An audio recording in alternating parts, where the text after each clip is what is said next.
Eu teria o desejo de me referir pessoalmente a tantos quantos aqui compareceram, até porque eu os conheço nominalmente.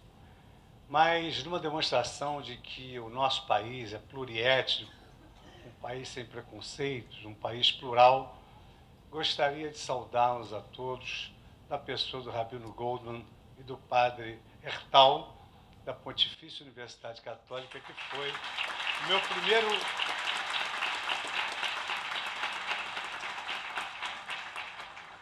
Foi lá o meu primeiro emprego didático docente na Pontifícia Universidade Católica. Um judeu, assim como eu, judeu austríaco, Hans Kelsen, dedicou a sua vida inteira no estudo sobre a justiça. Ele escreveu sobre o império da justiça, o sonho de justiça, a ilusão da justiça, e no final da sua vida ele lavrou a sua última obra, O que é Justiça? E exatamente nessa obra, sobre essa perplexidade, essa pergunta que não se cala, ele encontrou uma explicação no judaísmo. No judaísmo, justiça significa tzedek e tzedakah. Justiça significa justiça com valor e significa caridade. Pela Torá, pela tradição judaica, o povo judeu tem o dom da caridade, o dom da doação. E a Torá nos ensina que a doação mais ínfima de um pobre e a doação do homem mais rico são exatamente semelhantes. E mais ainda, que estender a mão aos pobres é dever de todos nós, sem que possamos nos sentir magnânimos por isso, e nem eles humilhados, porque, na verdade, nós somos depositários daquilo que pertence a esse povo mais sofrido. Tzedek e tzedakah, justiça e caridade. Mas não é só isso que esses valores representam. Esses valores, às vezes, representam também um grande desafio, como aqui foi dito para nós juízes. Luiz Alberto Pie, um conhecido estudioso da mente humana, afirma que Deus permite o padecimento para que, por contraste, nós possamos dar valor à vida. Elie Wiesel, que foi prêmio Nobel da Paz, um judeu romeno que nem o meu pai, nascido em 1928, e que esteve e vivenciou o sofrimento em Auschwitz e Buchenwald, afirmava também que, à luz da nossa religião, o sofrimento era um teste para os justos. Mas eu fui mais além nessa indagação sobre a minha origem, a minha luta e tudo quanto Deus me deu muito maior do que eu merecia. Encontrei talvez uma tríplice identidade, uns pilares que sempre sustentaram a minha vida pelos valores que me foram passados. Na Torá, tzedek também significa verdade, também significa integridade, também significa independência. Não é por outra razão que nós, juízes, respeitamos, por amor à verdade, os homens de acusação ainda infundada. Por outro lado, a nossa integridade é a garantia que o povo tem da justeza de nossas decisões. Um autor, Piero Calamandrei, se referiu aos juízes na sua integridade como aqueles brilhantários que lapidam aquelas pedras riquíssimas e no mesmo balcão abrem o pão que vai alimentá-los para o trabalho. E, por fim, tzedek também significa confiança e independência.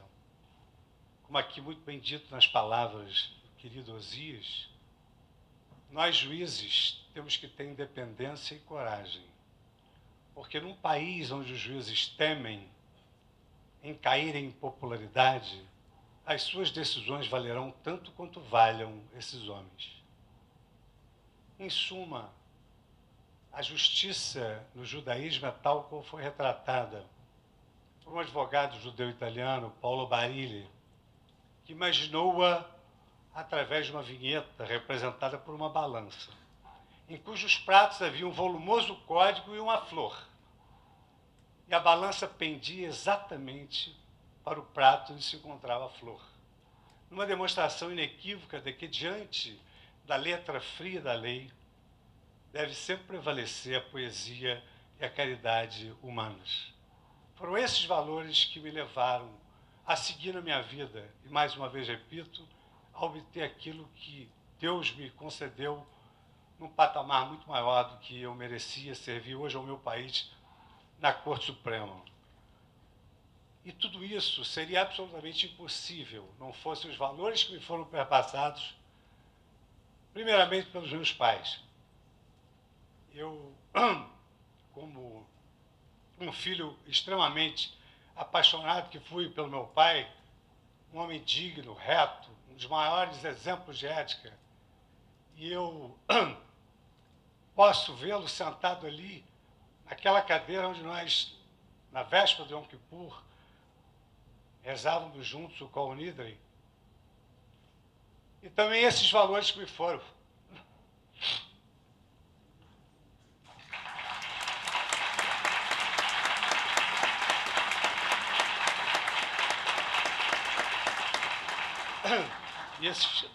e esses valores também que me foram perpassados pela minha mãe Lucy Fux, que através de um esforço hercúleo está aqui hoje presente, me dando da honra maternal, minha grande conselheira espiritual do dia a dia. Isso tudo também não seria possível não fosse a grande família que eu tenho. Eliane, minha companheira, há 40 anos, 32 de casamento e 8 de namoro, enganando ela até casarmos. E meus filhos e meu neto, que aliás hoje ele está se manifestando a todo momento. E eu queria dizer, antes de findar, com duas passagens muito significativas que me ocorreram no dia da minha posse. No dia da minha posse, como não poderia deixar de ser, eu cumpri a minha liturgia judaica de todos os dias. Eu vou me referir rapidamente a ela. E esse papel aqui também eu não vou ler todo. Eu só trouxe isso porque eu queria sintetizar aquilo que representa a minha família, a minha vida. Eu costumo dizer aos meus amigos que a vida ela é simples e luminosa, mas que não há vida sem sofrimento. E que nesses momentos, 2 Fs resolvem bem a vida, e não são os Fs do Fux. 2 Fs, família e fé. Então, no dia que eu tomei posse, que eu iria tomar posse, na parte da tarde, a primeira coisa que me veio à mente foi exatamente um mergulho no meu passado. No meu passado como magistrado do interior do estado, na comarca de Trajano de Moraes, no norte fluminense, eu então com 27 anos. E achei que aquele momento não poderia ser um momento egoísta, que só eu usufruísse dele.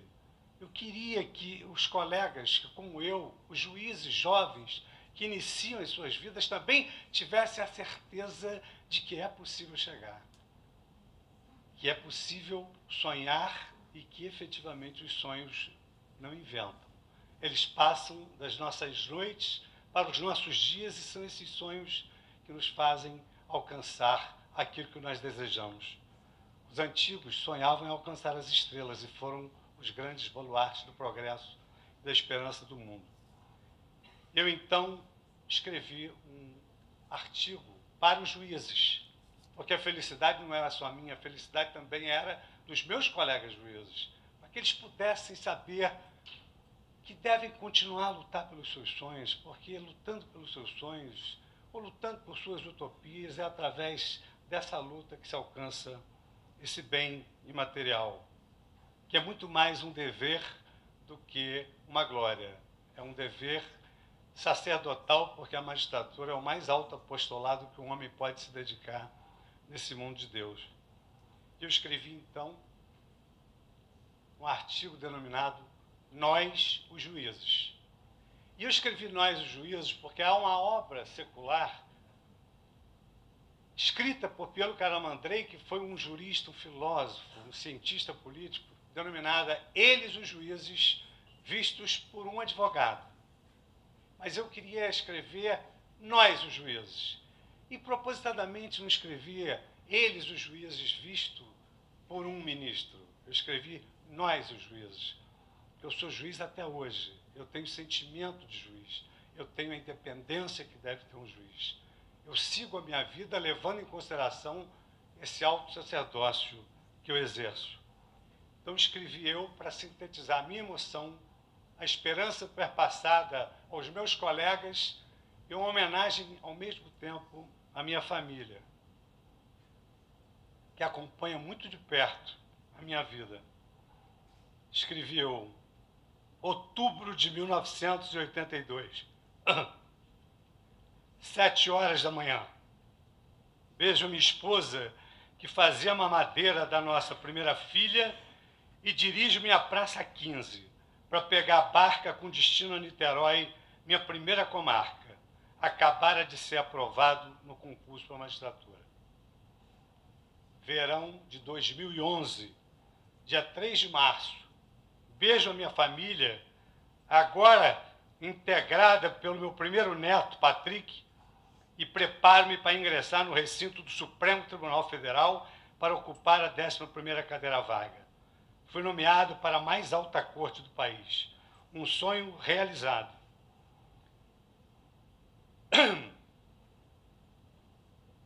Isso eu escrevi no dia da minha posse. Ao final dessa emoção, que se alonga um pouco, num escrito aos meus colegas juízes, eu termino dizendo: pronto, chegou a hora. A banda dos fuzileiros navais acabou de entoar o nosso hino nacional. Vou emocionado para o juramento de fidelidade à Constituição brasileira, não sem antes deixá-los, nas palavras de Chaplin, uma mensagem de otimismo que eu então fiz transcrever naquele periódico. E elas são tão curtas e tão bonitas que eu nem as leria, mas acho que é importante esse tom mais poético nesse momento que eu sou brindado com a atenção de tantos amigos. Dizia aos juízes: é certo que irás encontrar situações tempestuosas novamente, mas haverá de ver sempre o lado bom da chuva que cai e não a faceta do raio que destrói. Tu és jovem, atender a quem te chama é belo, lutar por quem te rejeita é quase chegar à perfeição. A juventude precisa de sonhos e se nutrir de lembranças, assim como o leito dos rios precisa da água que rola e o coração necessita de afeto. Não faças do amanhã o sinônimo de nunca, nem o ontem te seja o mesmo que nunca mais. Teus passos ficaram. Olhes para trás, mas vá em frente, pois há muitos que precisam que chegues para poderem seguir-te. Terminada essa minha empenhada tarefa de transmitir esperança com emoção, eu então cumpri o meu ritual judaico e coloquei o meu tefilim, um virado para o peito e outro na minha cabeça, para que Deus me abençoasse, para que eu tivesse paixão e compaixão, e que eu tivesse a razão para guiar os meus passos. E ao final das minhas rezas, no Shema Israel, ao findar-se o Shema Israel, eu pedi a Deus mais uma vez e agradeci profundamente por ter nascido brasileiro, judeu e justo. Muito obrigado a todos que fizeram.